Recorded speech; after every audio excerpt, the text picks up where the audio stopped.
నేను టైటిల్లో పెట్టిన తీరుగా అసలు తెలంగాణ బీజేపీలో ఉన్నటువంటి మహిళా కార్యకర్త రక్షణ ఉందా?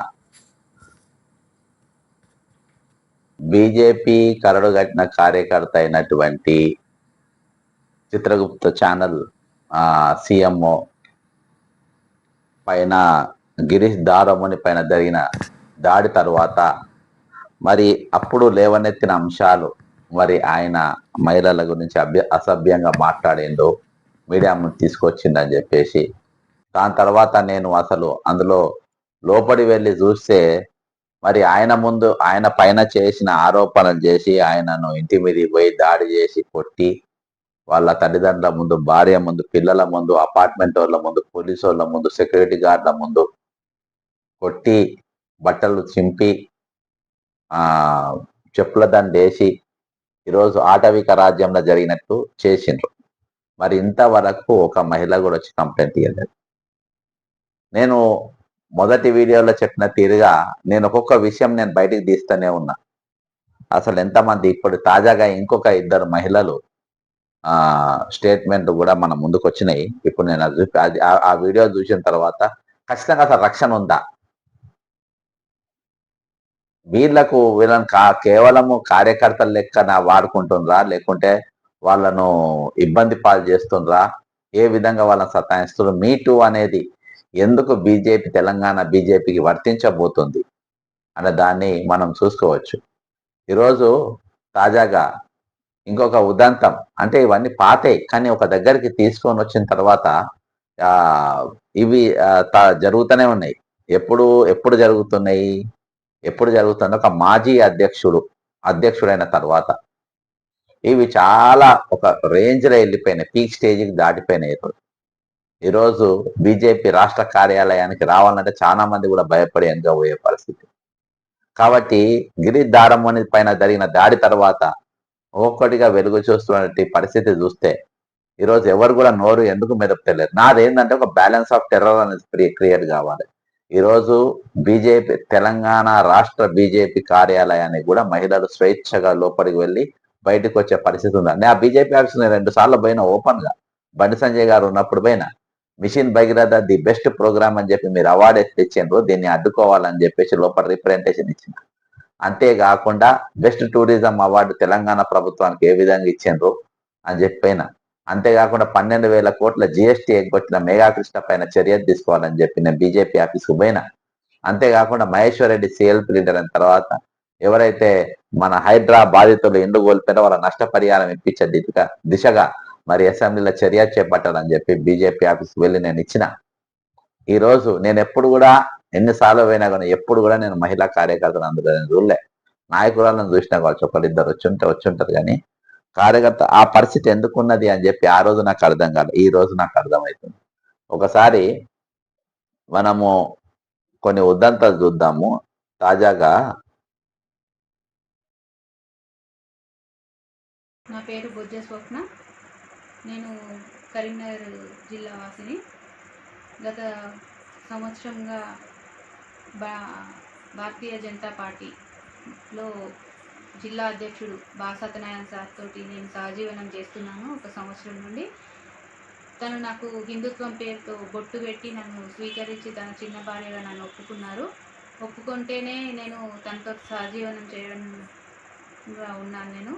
కాబట్టి ఇప్పుడు ఏమంటున్నారంటే, ఒక 70 ఏళ్ళ ముసలోడితో ఎట్లుంటున్నావు, సహజీవనం ఎట్లా చేస్తున్నావు, నువ్వు ఇది కరెక్ట్ కాదు, డబ్బుల కోసమే చేస్తున్నావు, వ్యభిచారం చేస్తున్నావు అని చెప్పి 3 పేపర్ల మీద సంతకాలు పెట్టించుకొని నన్ను ఈరోజు నాకు తెలియకుండా నా వీడియోలు బయట పెట్టి నన్ను ఎన్నో నానా రకాలుగా హింస పెడుతున్నారు.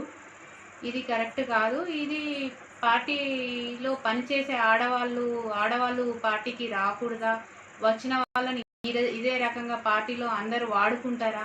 ఇదే రకంగా చేస్తారా? నాతోటి ఆడవాళ్ళని చూసుకుంటే ఇదే కొట్టమురళి కావచ్చు, గాజుల స్వప్న కావచ్చు, నేను ఒక చిన్న కార్యకర్తనని చెప్పి నన్ను బెదిరించి నా ఇంట్లోకి వచ్చి వాళ్ళు అసభ్యకరమైన పనులు చేసిండ్రు. ఆ విధంగా చూసుకుంటే సుజాత రెడ్డి ఇంకొక అతను తెలియని వ్యక్తిని తీసుకొచ్చి ఆమె కూడా అట్లనే నా ఇంట్లో అసభ్యకరమైన పని చేసింది. కార్యకర్తలకు వర్క్ ప్లేస్ హరాస్మెంట్ అనేది భయంకరంగా ఈరోజు అక్కడ జరుగుతుంది. ఈరోజు 2 ఎగ్జాంపుల్ చూసినాము. ఒకది ఆల్రెడీ లొంగిపోయిన వాళ్ళది చూసినాము. ఒకవేళ తర్వాత అక్క చెప్పినట్టుగా లొంగిపోయిన తర్వాత ఎట్లా జాడిచి తంతరో చూసినాము. లొంగిపోయిన జాడిచి తన్నింది మనం చూసినాం. మళ్ళీ అంతేకాకుండా ఈరోజు జాగ్రత్తగా ఉండి రాజకీయాలు చేసుకునే వరకు ఎటువంటి అవకాశాలు రానోళ్ళను కూడా మనము చూసినాము. నిర్మల్ జిల్లాలో ఏ విధంగా జరిగింది అవకాశం రాకుండా, ఇదొక ఉదాహరణ చూసినాము.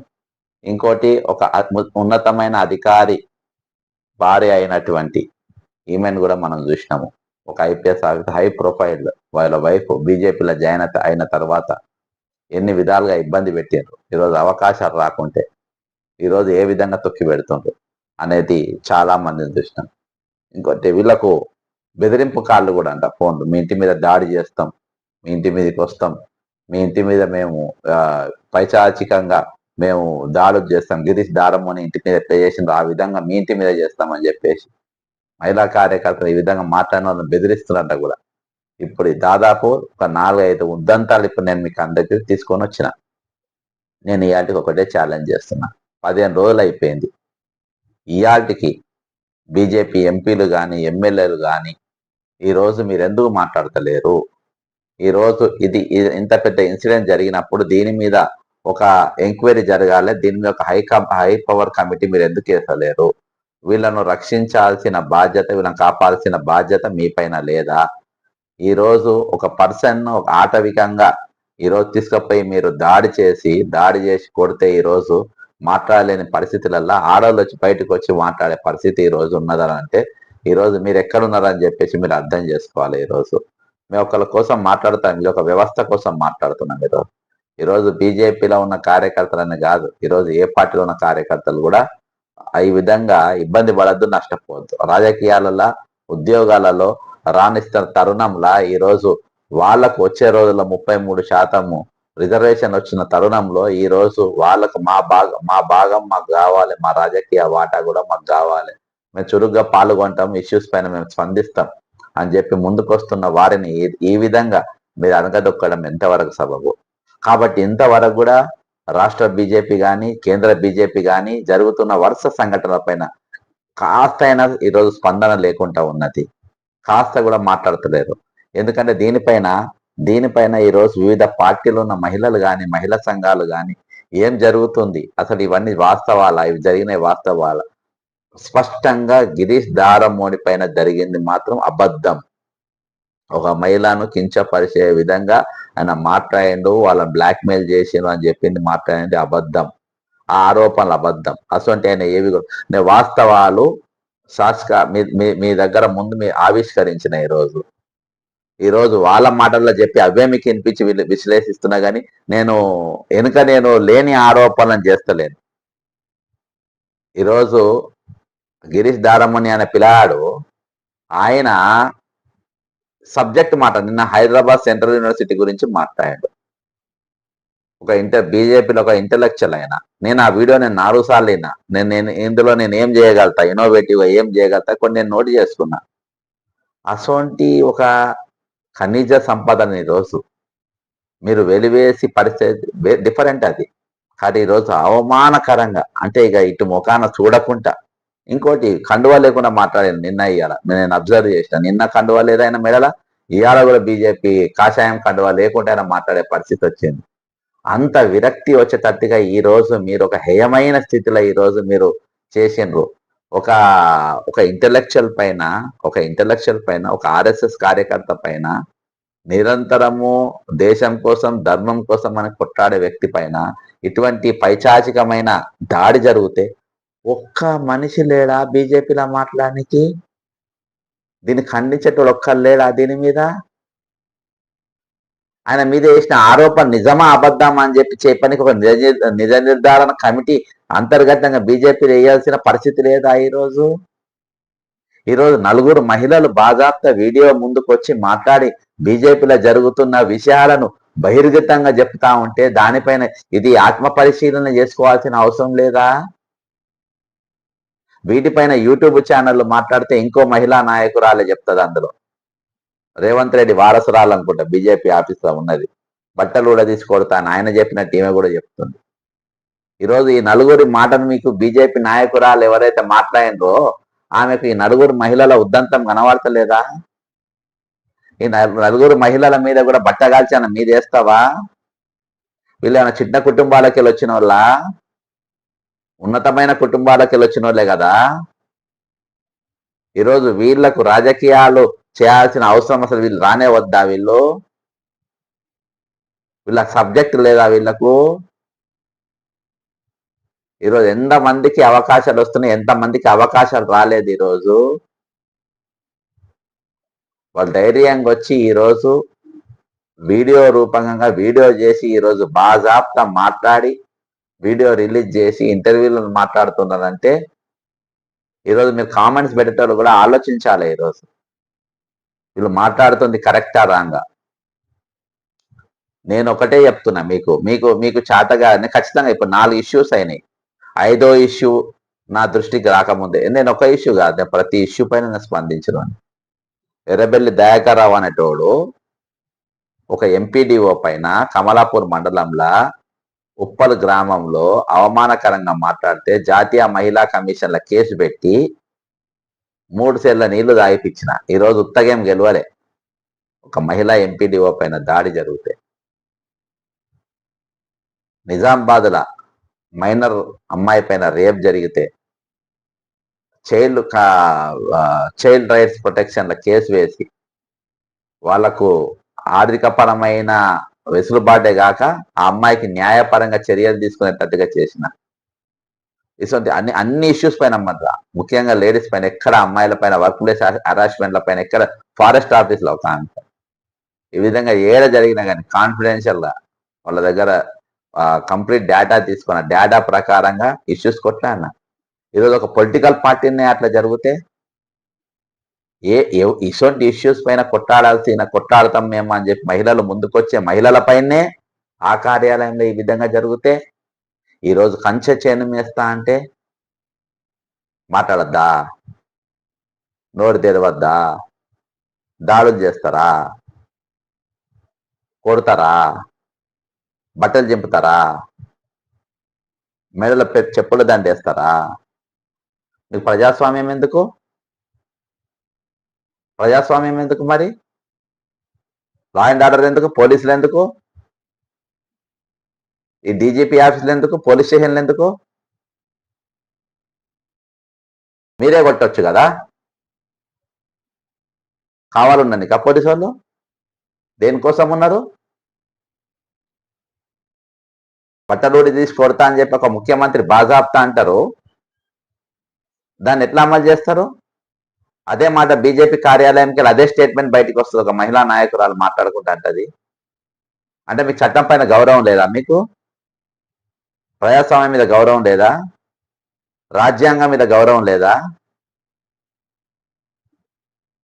కాబట్టి ఈరోజు రాజకీయాలు ఎక్కడికి పోతున్నాయి? రాజకీయాలు వస్తున్నటువంటి మహిళల భద్రత గురించి కూడా ఆలోచించే పరిస్థితి వచ్చింది. రాజకీయాలకు మహిళలు వచ్చేదే ఉద్యోగాల కాడ వర్క్ ప్లేస్ హరాస్మెంట్ల వివిధ రకాలుగా వాళ్ళపైన దాడులు జరుగుతున్నప్పుడు వాళ్ళకు మేము ఆదుకుంటాము, మా పాత్ర మేము పోషిస్తాం, ఈ రాజకీయ పార్టీకి మేము అండగా తీసుకుంటాం అని చెప్పి ఆ కార్యాలయానికి పోతే అక్కడ వీళ్ళకే రక్షణ లేకుండా ఇప్పుడు వీళ్ళ గురించే మాట్లాడాల్సి వస్తుంది. విచిత్రంగా లేదు? కాబట్టి ఒక భయంకరమైన పరిస్థితులలో ఈ రోజు ఉన్నది. నేను బీజేపీని టార్గెట్ చేసిన ఇలా కాంగ్రెస్ పార్టీలో లేని సోదరా. నేను దయాకర్ ఉద్దంతం చెప్పిన, నేను ప్రతి ఒక్కరు ఉద్దంతం ఎక్కువ ఎక్కడ జరిగినా నేను మాట్లాడతాను, నేను బాగా జాబ్తా మాట్లాడతాను. నేను ఎక్కడ కూడా వెనక పోయే ప్రసక్తే ఉండదు అందులో, అది అందరికీ తెలుసు. ఈరోజు వాస్తవాలు మాట్లాడిన వాళ్ళు ఎప్పుడు వెలివేయబడతారు. మేము వెలివేయబడ్డాం, బయట ఉన్నాం, మాకేం ఫరకేం పడదు, కానీ మాట్లాడుతూనే ఉంటారు. ఇవాళ మేము కూడా మాట్లాడకుంటే ఎట్లా? నలుగురు మహిళలు ఈరోజు వాళ్ళకు జరిగినటువంటి జరుగుతున్నటువంటి అన్యాయాన్ని మీరు జాగ్రత్త అని చెప్తున్నారు వేరే వాళ్ళకు. మాకు న్యాయం చేయలేదు. ఈ నలుగురు మహిళలు నేను మాట్లాడించింది కూడా మాకు న్యాయం చేయమని ఏం అంటలేదు. మనం రాజకీయంగా కానీ అన్ని తీర్లా వాడుకొని ఈరోజు కార్యకర్తల లెక్క మీరు చెప్పిన పనులు చేయలేదు కాబట్టి మమ్మల్ని వెలివేసిందని అంటున్నారు వాళ్ళు. వచ్చే మహిళా నాయకుల మీరు జాగ్రత్తగా ఉండాలంటారు. ఏదో రిజర్వేషన్లు కూడా భర్తలు ఉన్నారు, 33% వాళ్ళ భార్యలకే ఇస్తారు అంటుండ్రు వాళ్ళు. కాబట్టి మీరు జాగ్రత్తగా ఉండాలని చెప్తుండ్రు. పెద్ద ఫ్యామిలీస్కి వెళ్ళొచ్చున్నారు, వాళ్ళు చిన్నోళ్ళు ఏం కాదు కదా. కాబట్టి నేను జాతీయ మహిళా కమిషన్కు ఈ ఉద్దంతాలన్నీ కూడా చెప్పబోతున్నా. వాళ్ళు కంప్లైంట్ ఇస్తా, వచ్చే వారం ఢిల్లీకి పోతా, జాతీయ మహిళా కమిషన్ చైర్మన్ గారిని కలుస్తా. మీరు ఇంటర్నల్గా ఒక కమిటీ వేయండి. మీరు అక్కడికి పోయి ఉన్న మహిళా కార్యకర్తలు అందరితో కూడా మీరు మాట్లాడండి. అసలు ఏం జరుగుతుందో మీరు తెలుసుకోండి. గిరీష్ దారమోని పైన జరిగిన దాడిలో వెనుక కూడా వాస్తవాలు ఏమైనా ఉన్నాయో అవి కూడా మీరు పరిశీలించండి. ఒకవేళ గిరీష్ దారమోని తప్పు చేసినట్లయితే ఆయన బాజాప్తా ఉరేదీయండి, బట్టలు జిప్పు కొట్టడం ఎందుకు. ఇవన్నీ కూడా వివరాలను ఖచ్చితంగా జాతీయ మహిళా కమిషన్కి ఇస్తా.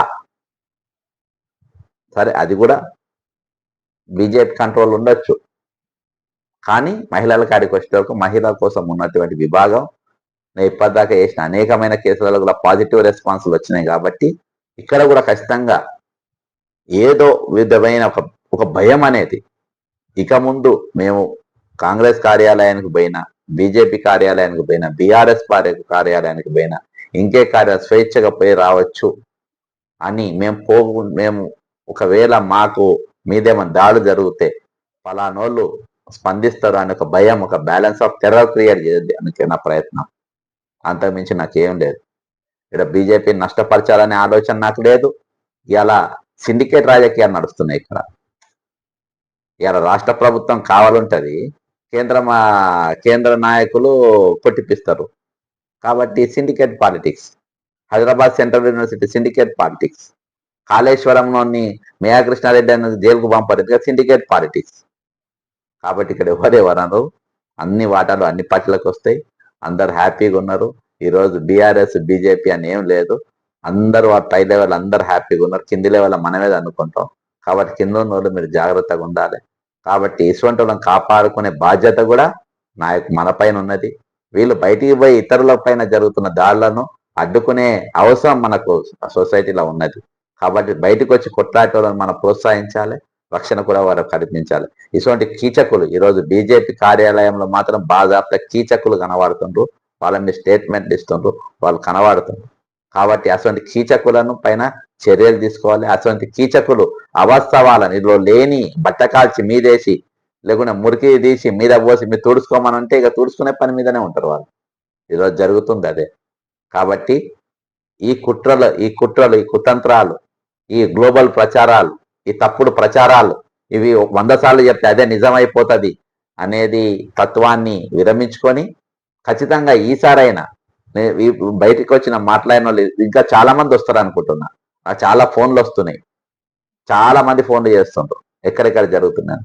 కాబట్టి నేను ఈ డేటా మొత్తం కంప్లీట్గా జాతీయ మహిళా కమిషన్ కాన్ఫిడెన్షియల్ రిపోర్ట్ ఇస్తా. ఇంకా ఎవరెవరు ఇచ్చినా కూడా నేను చెప్పా, కానీ ఖచ్చితంగా దీని మీద ఒక విచారణ జరగాల్సిన అవసరం ఉంది. రాష్ట్ర బీజేపీ చాతగానితనం వల్ల, రాష్ట్ర బీజేపీ నాయకత్వ చాతగానితనం వల్ల ఈరోజు ఎంతమంది మహిళలు ఇబ్బంది పడుతున్నారు అనేది, వర్క్ ప్లేస్ హరాస్మెంట్ అనేది, ఆఫీస్ ప్లేస్ హరాస్మెంట్ అనేది ఈరోజు రాష్ట్ర బీజేపీ కార్యాలయం స్పష్టంగా చేయబడుతుంది, అది కనబడుతుంది. అది ఇటీవలనే మొదలైంది మోసం చేయడం. కాబట్టి చాలా కథలు ఉన్నాయి. అందుకనే దీన్ని ఎక్కడ కూడా ఫుల్ స్టాపులు పెట్టకుండా నేను దీన్ని పదే ఇది చర్చ జరగాలి, చర్చ ఉండాలి. అందుకని ఇందాక లతారెడ్డి అక్క కూడా, సింగరెడ్డి లతారెడ్డి చర్చ జరగాలి, సాధ్యమైనంత వాటికి ఇది షేర్ చేయండి అని.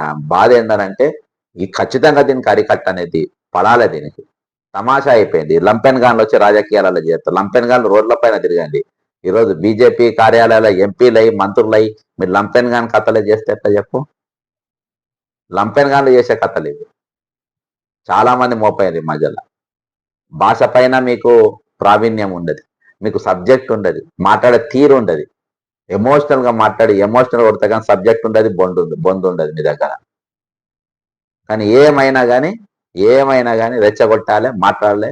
తక్కిన వాళ్ళను ఎవరిని లీడర్లను చేయాలి, చేయొద్దు. వాళ్ళని మీరు చేసుకోవాలి, లొంగిలోళ్ళని చేసుకోవాలి, లొంగనోళ్ళను వాళ్ళని ఇబ్బంది పెట్టాలి. ఈరోజు ఇటువంటి వీళ్ళు అసాంఘిక శక్తుల కంటే ప్రమాదకరమైనటువంటి దుర్మార్గులు, ఉగ్రవాదుల కంటే డేంజర్ ఫెలోస్ వీళ్ళు. కాబట్టి వీళ్ళతోని అప్రమత్తంగా ఉండాల్సిన అవసరం ఉంది. ఖచ్చితంగా జాతీయ మహిళా కమిషన్ నేను ఆశ్రయిస్తా. ఇలా జరుగుతున్న వాటిపైన విచారణ చేయాలని చెప్తా. ఈరోజు రాష్ట్ర బీజేపీ కార్యాలయంలో కీచకులను అరికట్టడంలో రాష్ట్ర బీజేపీ నాయకత్వం పూర్తిగా విఫలమైపోయింది. కాబట్టి మీరు ఎంటర్ కావాల్సిన అవసరం ఉందని చెప్పి నేను జాతీయ మహిళా కమిషన్ కోరుతా. నేను చెప్పింది వాస్తవాలైతే మీరు కామెంట్లు చెప్పండి, అవాస్తవాలైతే ఎందుకు అవాస్తవం కూడా కామెంట్ చెప్పండి. కానీ ఈరోజు లేనిపోని పనికిమాలిన కామెంట్స్ మాత్రం మీరు పెట్టే ముందు ఆలోచించండి.